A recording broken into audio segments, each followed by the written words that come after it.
Good morning. If you're just joining us, we are discussing that issue of Donald Trump wanting or thinking, considering about lifting the ivory ban that President Barack Obama had put, and what the implications for Kenya and the African continent it means. So if you're just joining us, allow me to share with you quickly the facts of the state of the wildlife on the African continent to give you a better image of where we are standing, all right?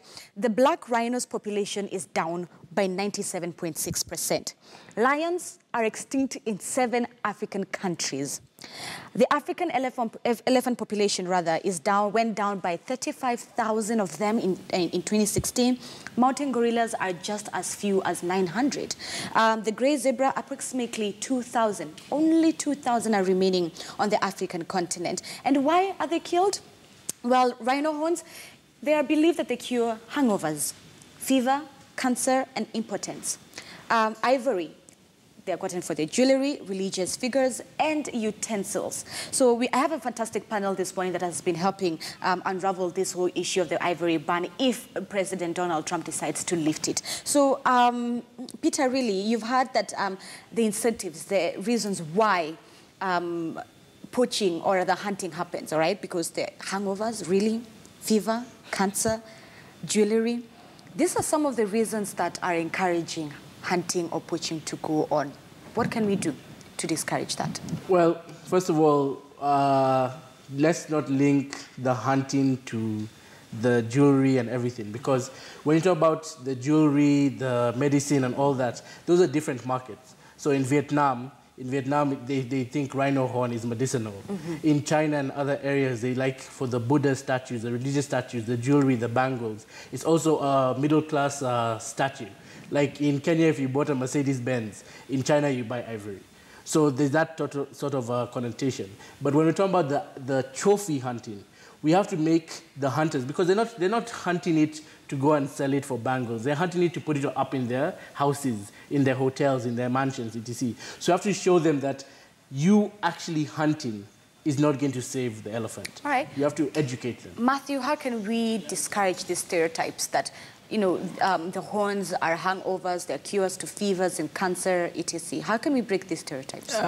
Maybe to try and respond is that it's a mindset.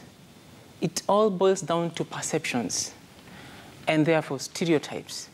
We have many other cures. There are many other things that we would use as trophies, as hang-ups, as things to really that will portray you as an elite.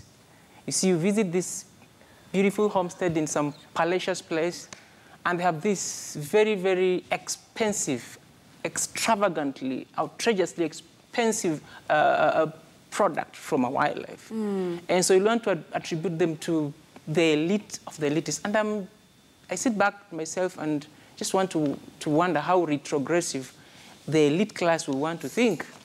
And so I want to say that we have alternatives to all those things that they'll want to have, having really acted inhumanely to our wildlife to get those things that they'll want to get to themselves. And so it is about perceptions, mindsets that we need to work on at the core of it.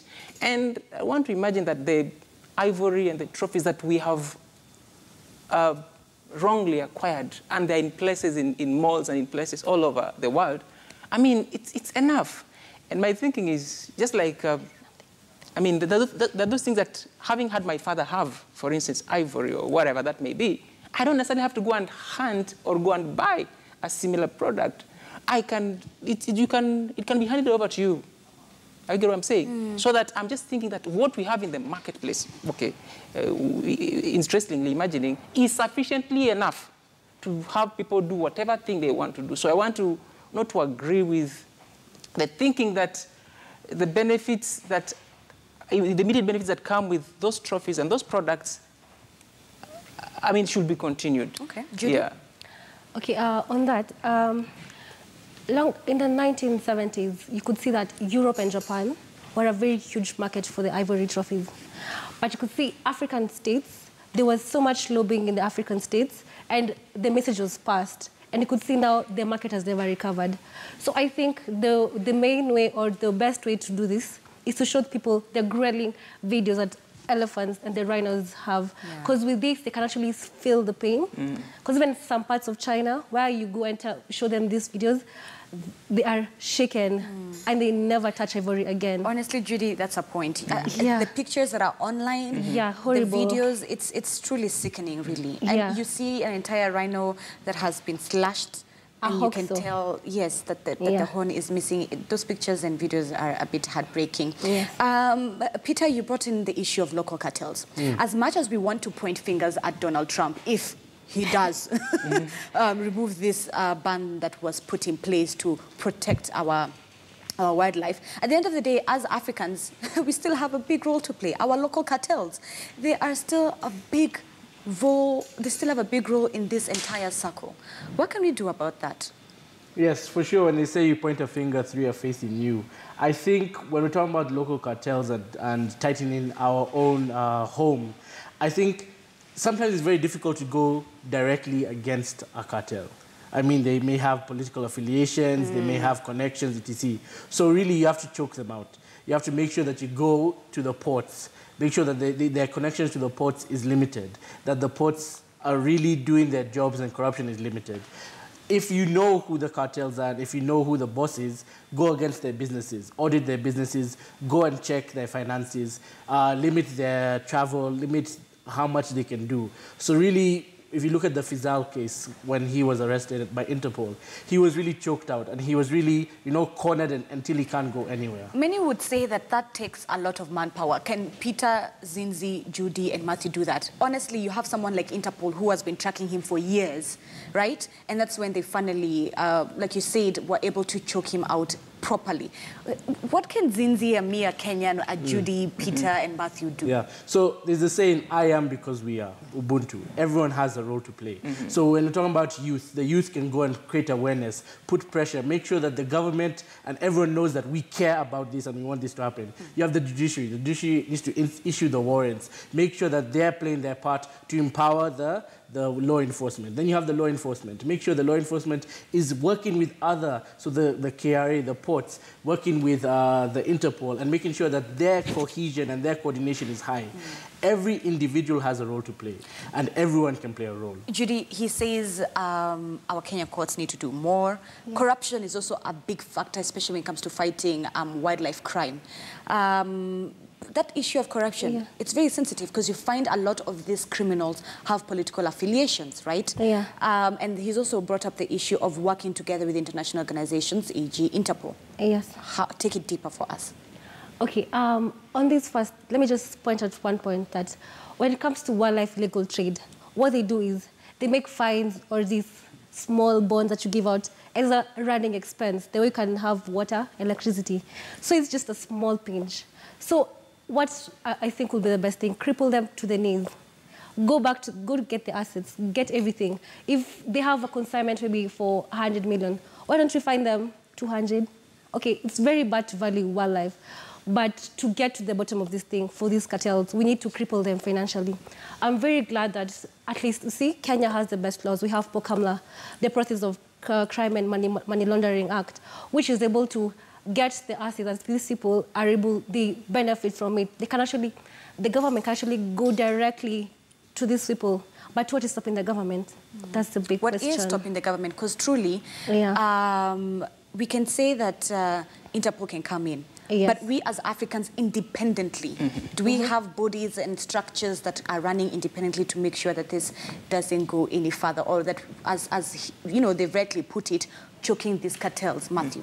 My thinking is wanting to be in full agreement with my panelists who are rightfully articulating these issues. The first point and position of getting any solution is speaking about it. And that's why, having started this conversation, I pray that and I hope that we'll be able to take it further. And as we speak about these issues, then the people that are practicing in the same will realize that, I mean, we're being spoken about.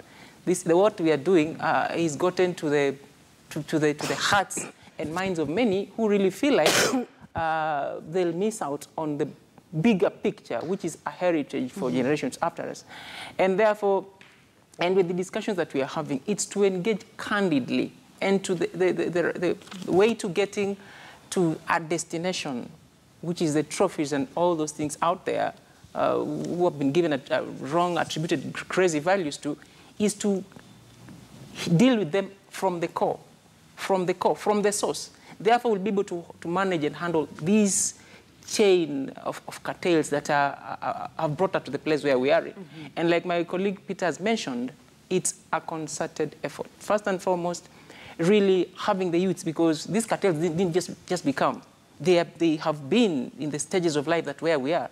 And such, the value that is on wildlife and the need for its conservation for generations after us has not been spoken to them. And so they don't see the value. And so as they grow up, they see the monies by their parents, their peers, the people trading in such, they develop a desire, an urge, and a craving one that cannot be quenched. And therefore, they end up joining part of the cartel. So the older generation is also feeding into this. Peter, there's also the narrative that the older generation sort of are not letting go when it comes to leadership, when it comes to fighting wildlife crime. Allow me to play that devil's advocate. Even though we say that the older generation needs to let go and let young people jump in on the forefront line when it comes to fighting wildlife crime, are young people interested? Are we showing that, you know, we want this and we are ready to, you know, fight this wildlife crime? So when you talk about the young generation, you know, many of us were told we're the leaders of tomorrow. The moment you tell me I'm the leader of tomorrow, I'll procrastinate my leadership to tomorrow. So we're not saying that the older generation need to let go completely and move aside and retire. We're saying that they need to empower. They need to lead by example. Because yes, the younger generation needs to show more incentive, and the younger generation, we need to be more out there and, you know, doing positive things more. But the older generation also needs to be role models. They need to be role models in the sense that they need to leave space or create space for younger generations to come in, which, whether it's wildlife conservation, whether it is humanitarian, whether it is business, no matter what it is, the old guard need to create space for the new guard. Continue. And hence, when they create the space, magic will happen. I mean, the youth are the biggest resource in the world. That's what I say, because we're the biggest percentage of the population. And once we are allowed to come into this space, you will see what will happen. Because like Matthew was saying, and like Judy was saying, there needs to be, why is the government not working? Why is it not doing enough? Because the Wananchi are not asking them to do more. If you have 40,000 or 100,000 people in a stadium saying, I want wildlife to be protected, the MP will listen, the governor will listen. But it's a small voice that is growing slowly. So we need to go to the Wananchi and make sure they understand that when you kill an elephant, the elephant is the gardener of our forest and savanna. So you kill this elephant, it's going to affect your weather. It's going to affect your forest. When you kill a lion, it's going to affect your tourism. And you have to show them that this is more than just beautiful animals that are amazing. This is about your economy. This is about your dreams. Peter, are Kenyans angry enough? Are they? Are Africans or Kenyans angry enough? Angry enough? Angry enough to protect their wildlife? No, but they will get there. And the thing is, I don't like using negative things for positive things. We don't need to make them angry enough. We need to make them passionate enough. You think we'll get there? We can get there. I mean, you see, today is a prime example. You bringing us here, national TV, spreading awareness. More news stations need to give this time, and more radio stations and more media stations, and more people need to give the voice. You know, once we have the platform to raise our voices, magic can happen. Matthew, you're nodding in agreement. In full agreement. What we need to do going forward is to really attribute value, significant value, not to a product of a wild, precious animal that was poached, that was inhumanely shot down or massacred, but to the live one. Let us have this narrative, this conversation in schools, and anchoring it on our tourism industry, which is huge. It has suffered a bit in the past few months because of all that was happening. But if we can attribute value and just tell our youths, because you have so many of them in tourism schools and colleges, and I'm just wondering, after they have graduated, what are they going to coming to manage and to be stewards of? And so if as and when we do that, then will we have been able to comprehensively get solutions that would be able to help sustain our wildlife. All right, Judy, your final thoughts. Kenya has the best wildlife. We have the most of the endangered species. We should be on the forefront in fighting for their rights. Okay, you can say animal rights, but for themselves, because we benefit directly. And you always have to remember the intergenerational equity, how that we've been entrusted with this forest, with these animals, for our children and for the children that are going to come. Let's not destroy everything right now, because our children is to enjoy the same animals. Okay. Peter? Yeah. I believe that something that we're also working towards is for the government to endorse or to create a youth platform for wildlife conservation and environmental conservation. Once you create this platform, the government will increase its resources, its manpower, its brain power, its innovation. Because one thing that you have to know is that we as young people, we can no longer wait for the future. We have to do something today. Because if we don't do anything today, our dreams will not have a tomorrow. So we need to wake up, and the government needs to wake up and empower us, because we're going to empower ourselves anyway. And also, last but not least, the wananchi, the common wananchi. We have to get into their minds, their hearts, and make them understand that wildlife is not just for tourism. Wildlife is for them, for their economy, for their environment, and for their future. Okay. Matthew? I like one of his closing sentiments, saying that leaders and those that we have looked upon over the years and even currently, they need to come out and empower us. If they don't, we'll empower ourselves anyway. Incidentally, the organization that my brother Peter leads is predominantly youthful and super vibrant, and therefore saying that is an absolute truth. It's going to happen. And we, in all that we do, are volunteers who come in their numbers. I've participated in several of Global March for Wildlife initiatives and activities that have been graciously organized by various organizations under the leadership of Peter. I mean, they are huge. And wanting to appreciate and celebrate the volunteers, 1st to 5th of December is the International Week of Volunteers.